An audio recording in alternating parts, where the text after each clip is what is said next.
దీపాలలో గజలక్ష్మి దీపానికి ఎంతో ప్రాధాన్యత ఉంది. గజలక్ష్మి దీపం అంటే దీపపు ప్రమిదకి గజలక్ష్మి చిత్రం ఉంటుంది. ఈ దీపాన్ని వెలిగించినప్పుడు ఆ దీపపు వెలుగులో మహాలక్ష్మీదేవి నిలిచి ఉంటుంది. కాబట్టే దీన్ని గజలక్ష్మి దీపం అంటారు. సర్వ దేవతలకు మహాలక్ష్మీదేవి శక్తిని ఇస్తుంది.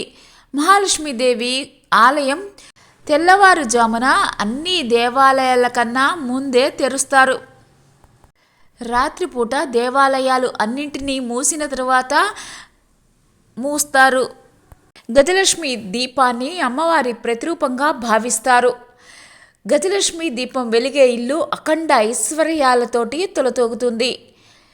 గజలక్ష్మి దీపాన్ని చాలామంది ఖరీదైన నగలతోటి సమానంగా చూసుకుంటారు. చాలామంది ఇళ్లల్లో పూజలు వ్రతాలు చేసుకునేటప్పుడు అఖండ దీపాన్ని పెట్టదలుచుకున్నప్పుడు, గృహప్రవేశం చేస్తున్నప్పుడు తప్పనిసరిగా గజలక్ష్మి దీపాన్ని ఉపయోగిస్తారు. గజలక్ష్మి దీపం కేవలం ప్రమిదను మాత్రమే కాకుండా అమ్మవారి రూపాన్ని కూడా కలిగి ఉంటుంది. అమ్మవారి బొమ్మ ఈ దీపం మీద ఉంటుంది.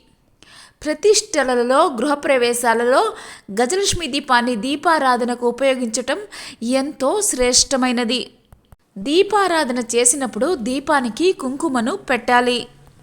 గజలక్ష్మి దీపాన్ని ఉపయోగించినప్పుడు ప్రమిదకు కుంకుమ పెట్టిన చేతితోటే ఆ ప్రమిదకు ఉన్న అమ్మవారి రూపానికి కూడా కుంకుమను పెట్టాలి.